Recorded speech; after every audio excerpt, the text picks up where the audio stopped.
খাবো ভাবছো? তো ঘরের থেকে পেরে নো আলু। তো শীতের মধ্যে মার আমি ভাবছি কি খাবো। দেখো মা ওখানে আগুন জ্বালিয়েছে আর আমি কিনে আলু পাচ্ছি। এই দেখো সামনে আনে দেখা।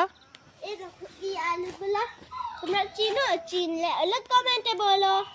এই আলুগুলো দেখো এখানে আগুন জ্বালিয়েছে। এই আগুনে আমরা দেবো। এখানে আরো 2টা পারিছি। আর এখানে দেখো একটা কেটেছি আমি খাওয়ার জন্য।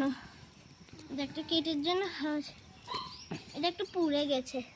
দেখো এটা প্রথমে দিয়েছিলাম, এটা একটু পুড়ে গেছে। যারা যারা চিনো কমেন্টে বলবে। খাচ্ছি দেখাও না।